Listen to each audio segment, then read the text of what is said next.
imagine opening your eyes in the quiet blue hour before sunrise. The room is silent, but you sense something shifting, like the echo of footsteps that no longer belong to you. There's a mirror on the wall, old and heavy. For years, you've watched 1,000 faces flicker across that glass, uncertain which one is truly yours. The air holds the ache of invisible battles. Sometimes, your chest tightens with questions you're not allowed to ask. Did I make this up? Is it me? Or is the world quietly spinning off its axis, just out of sight? The exhaustion creeps in like a gentle tide. It's not just the fatigue in your muscles, but a softer, deeper ache. The feeling of living inside someone else's dream. When you doubt your own memory, your own feelings, your own quiet truth, the body responds with a slow, humming ache, shoulders rounded, heart a little heavier, breath a little shorter. It's the weight of walking through a reality that bends and shifts to fit another's need for control, never quite finding solid ground. Even laughter feels filtered, distant, as if you're speaking through glass. There's an unspoken longing within you, the secret wish to step out of this fog, to hear your own voice again, clear and The desire isn't just to escape, it's to come home to yourself, to return to a place inside where your intuition is the only compass, and your worth is a gentle flame, steady and untouched. Underneath all the layers of confusion, this yearning pulses like a hidden drum. It's not dramatic, but it's relentless. The hope that maybe, just maybe, you can find your way back. Yet, most people keep fighting in the wrong arena. They struggle with words, with boundaries, with trying to change the world outside. They forget that true battlefield is within, silent, invisible, but fiercely alive. The old patterns are not just habits, they're frequencies, vibrations, stories etched into your nervous system. Trying to fix the mirror by scrubbing the glass leaves the real image untouched. It's inside, in the quiet backstage of your mind, that real transformation begins. Neville Goddard would say, "You are the operant power." The narcissist is just a flicker in the mirror of your beliefs, a projection shaped by patterns learned long before you met them. The work is never about attacking the reflection. It's about changing the light that casts the shadow. When you begin to rewire your thoughts, to feel differently in your own skin, something ancient stirs. The script you once played out, the one that kept you small, invisible, doubting, begins to unravel. Joe Dispenza's research reminds us, when you create new neural pathways, you stop feeding the old story. Your mind becomes a different field, a new landscape. The narcissist feels this shift before you say a word. They sense the coherence in your presence, the new rhythm in your silence. And that is when their final attack begins, the moment your freedom threatens the illusion they depend on. This isn't a battle in the outer world, it's an awakening in your inner world. The shockwave of your transformation echoes through the room. So, why does real liberation provoke the fiercest resistance? What shadow is awakened when you step into your own light? There's a strange paradox at play. The closer you come to clarity, the more the old energies scramble to hold on. It isn't proof you're failing. It's evidence that the spell is breaking. If you're here, if any part of this rings in your chest like a silent bell, I invite you to linger. Stay with me. Place your hand on your heart, just for a moment. Feel the steady beat. Whisper, even silently, "I am coming home." Together, let's begin to unravel the threads. Let's see what happens when you stop fighting the glass and start tending to the light within. Now, let's step gently into the first hidden chamber, the silent prison, where your mind and energy have been quietly held. Are you ready to notice what you've always felt, but never named? Let's walk there, together, in the next breath. There's a particular stillness that settles in your body when you've lived too long under someone else's gaze. It's the hush that falls before a storm, the instinct to shrink, to go unnoticed, to make yourself small enough to slip through the cracks of someone else's moods. Sometimes, your own footsteps sound too loud. Your laughter is measured, careful, as if you're afraid to tip the scales and unleash a wave you can't control. Hypervigilance becomes a second skin. You learn to read the tiniest shifts in another's expression, the subtle tightening around the mouth, the barely perceptible sigh.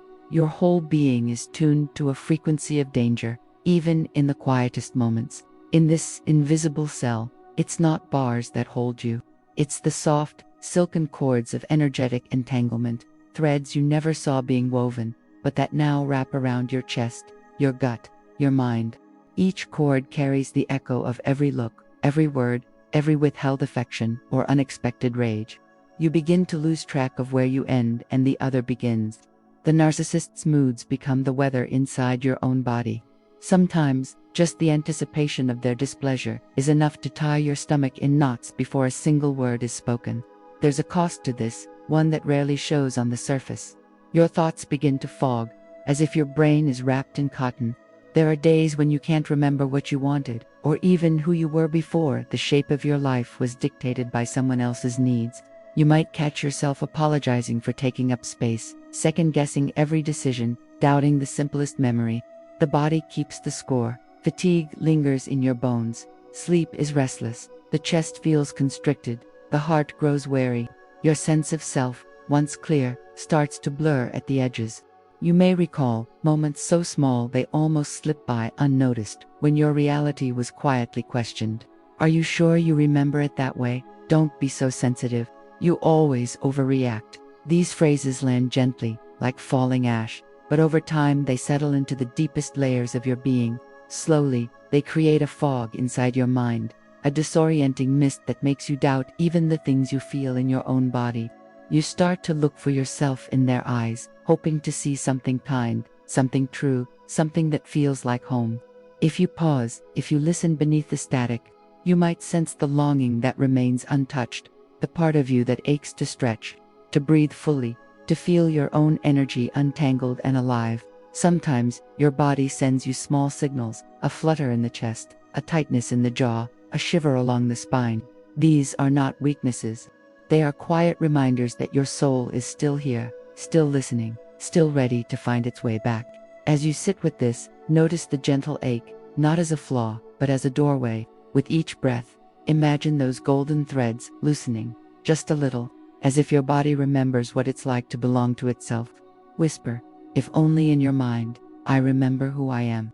And as you settle into this remembering, you might wonder, if the prison is so silent, so subtle, why is leaving never as simple as walking away? What holds us, even when the door stands open? In the next breath, we will walk into this mystery together.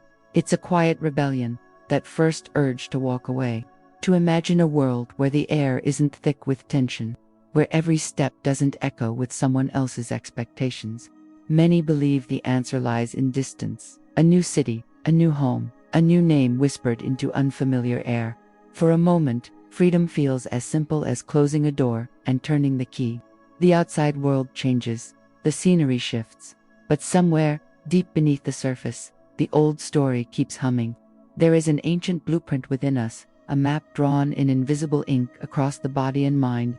Even when you change your surroundings, the imprint lingers, the voice that questions your worth, the hesitation before speaking your truth, the reflex to shrink when conflict approaches. Your body, ever faithful, carries the memory of every moment spent adapting, surviving, reading the invisible weather of someone else's storms. Neuroplasticity, the brain's remarkable gift for adaptation, becomes a double-edged sword. It learns to survive, but sometimes forgets how to live. It's almost haunting how the narcissist's voice finds its way into new rooms. You may find yourself standing in a sunlit kitchen miles from your past, and yet, a stray comment or a flash of disappointment sends your nervous system back in time. Old wounds become magnets. New faces trigger ancient reactions. You might notice yourself drawn to the familiar dynamic, a conversation that turns, unexpectedly, into a labyrinth of self-doubt, a relationship that echoes the patterns you swore you'd never repeat. The heart wants to believe that geography can break the cycle, that changing the outside world can heal the ache within. But the echo chamber of memory is powerful.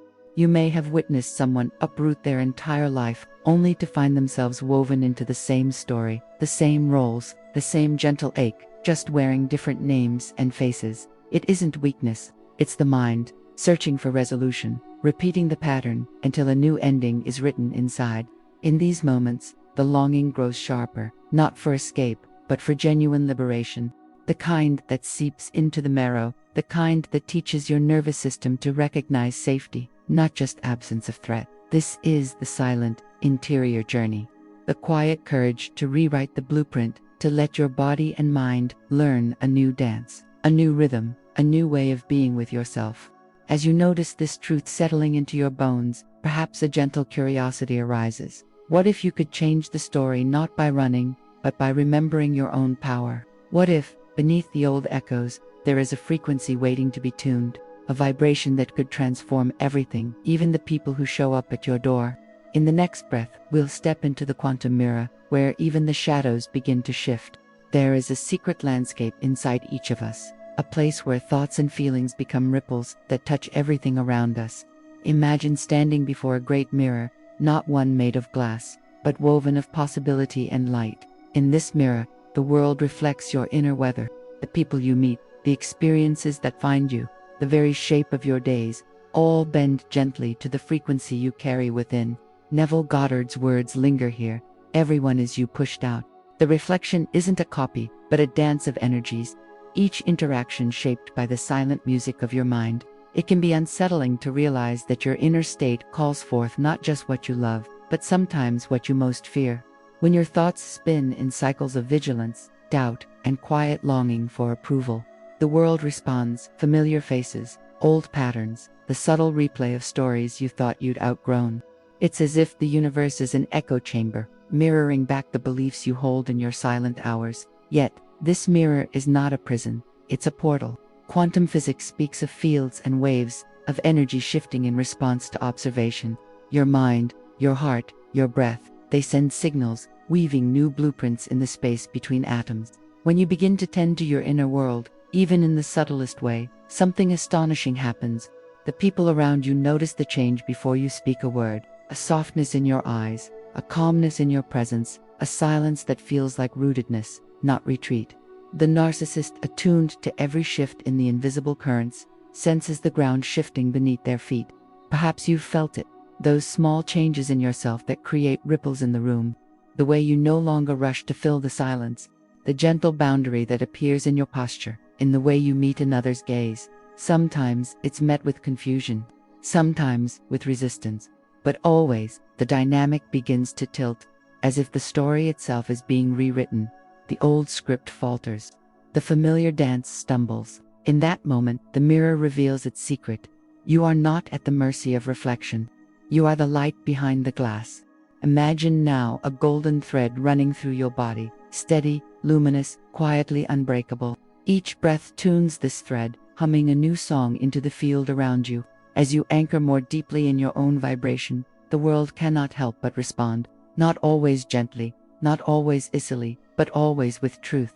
And just as this new resonance settles, a question emerges, soft but insistent. Why does your empowerment unsettle the shadows? Why does every step into your own light awaken resistance in the ones who once held the script? In the next breath, we will walk into the hidden trigger, the secret place where your transformation provokes their final attack. There is a moment, subtle but unmistakable, when the tide turns. It happens quietly, beneath the surface, like a shift in wind you sense on your skin before you see the clouds move. You begin to carry yourself differently. The old cords loosen, your eyes clear. Without fanfare or dramatic confrontation, you start to reclaim the space around you, to breathe with your own rhythm.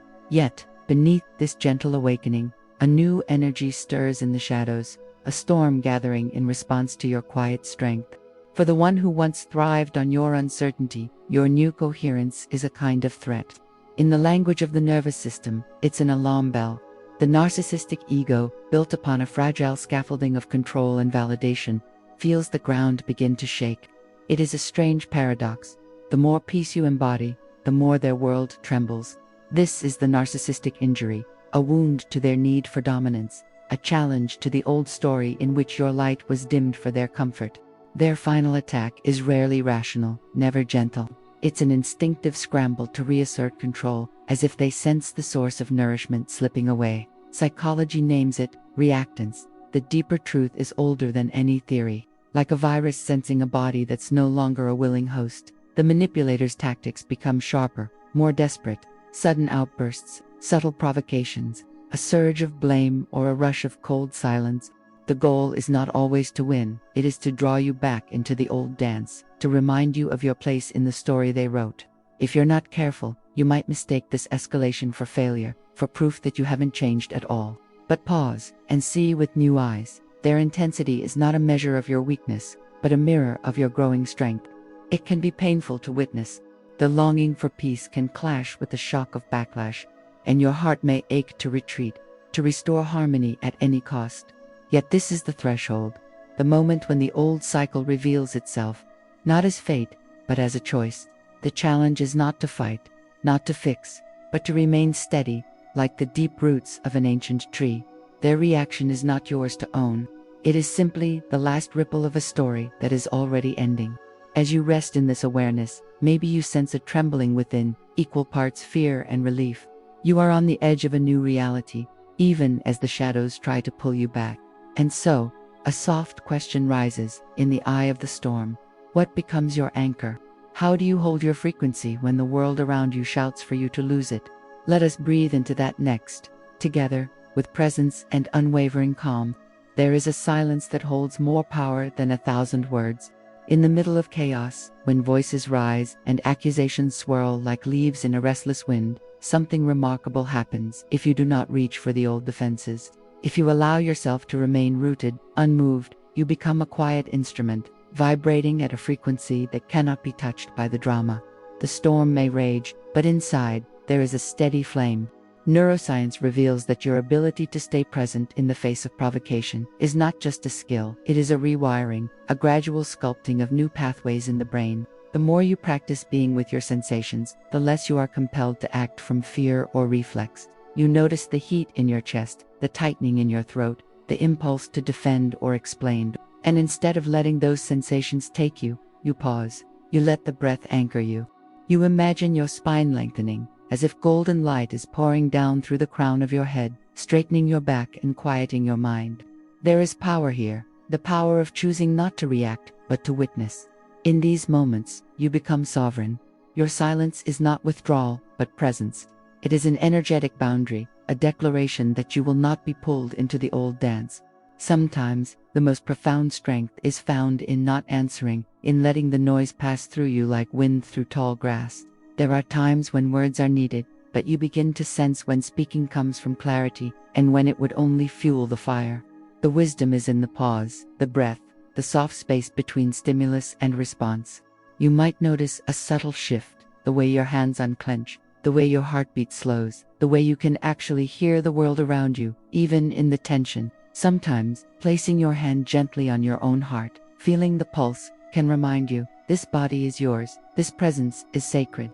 Whisper it softly, if only in your mind, my silence is my strength. I am unshaken. These small rituals are not about avoidance, but about returning to yourself. They are micro-declarations of sovereignty, even as the world demands a reaction. And in this calm, another question emerges: if your power lies not in controlling others, but in tending your own inner field, then what becomes possible when you reclaim the narrative itself? What story will you choose to write on the blank page that follows the storm? Let's step quietly toward that new beginning and see what unfolds in the space of your own authority.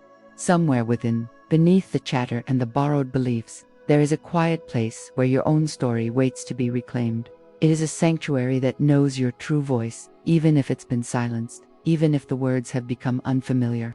To step into this space is to become both author and reader, scripting not just your actions but the feeling tone that colors every thought.